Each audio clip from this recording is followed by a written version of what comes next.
two people save the exact same amount of money at the exact same interest rate. One of them ends up with roughly twice as much. Same contributions, same rate. Double the result. How is that possible? The difference is not luck, and it is not a better bank. It is 10 years and a mathematical trick that has been quietly deciding who ends up wealthy for roughly 800 years. You have probably heard compound interest called the eighth wonder of the world. That line gets attributed to Einstein constantly. There is no real evidence he ever said it, but whoever invented the quote was not wrong about the maths. Simple interest is easy to picture. Put money in, earn a fixed amount each year based only on what you originally put in. Steady, linear, a straight line on a graph. Compound interest is different in one small way that turns out to be enormous. Instead of earning interest only on your original amount, you earn interest on your original amount, plus all the interest you already earned. Every year, the base you are earning from gets a little bigger, which means next year's interest is calculated on a bigger number, which makes the year after that bigger still. It does not feel dramatic at first. For the first few years, compound and simple interest barely look different. Then the curve stops being a line and starts being a curve. This is where the twins example comes in. And it is a genuinely real pattern, not a gimmick. Imagine one twin starts investing at 25 and stops entirely at 35, contributing for just 10 years, then never adding another penny. The other twin waits until 35 to start, then contributes every year for 30 years straight, far more total money put in. At retirement, the twin who started earlier and stopped almost always ends up with more money than the twin who contributed for 3 times as long but started a decade later. Why? Because the first twin's money had extra years to compound on itself, uninterrupted.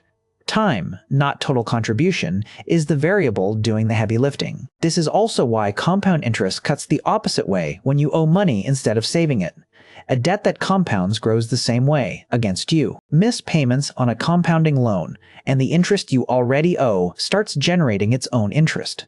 This is precisely why medieval and early modern Europe was so suspicious of it. Charging any interest at all, let alone compound interest, was condemned by the church for centuries as usury, a sin, not merely a business practice. The mathematics of compound growth actually entered European thinking formally through a book.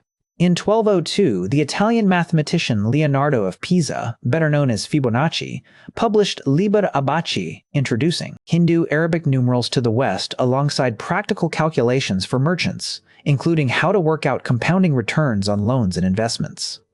Business had been doing this instinctively for a long time. Fibonacci gave it a repeatable method. Run the same logic on a credit card and the picture turns hostile fast. Carry a balance at 20% and the interest charged this month gets added to the balance interest is charged on next month. Pay only the minimum, and the gap between what you owe and what you can actually clear starts widening on its own, with no new spending required at all. This is why financial advisors treat a compounding debt as urgent in a way a fixed, simple loan never quite is. Time is working against you at exactly the same rate it was working for the saving twin. There is a rough shortcut worth knowing, still taught to finance students today, called the Rule of 72. Divide 72 by your interest rate, and you get roughly the number of years it takes your money to double. At 6%, that is 12 years.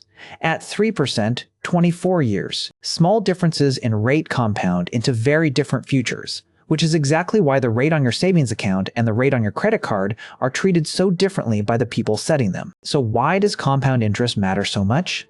Because it rewards one thing that has nothing to do with income and nothing to do with luck. It rewards starting early, and it punishes waiting more brutally than almost anyone expects the first time they actually run the numbers.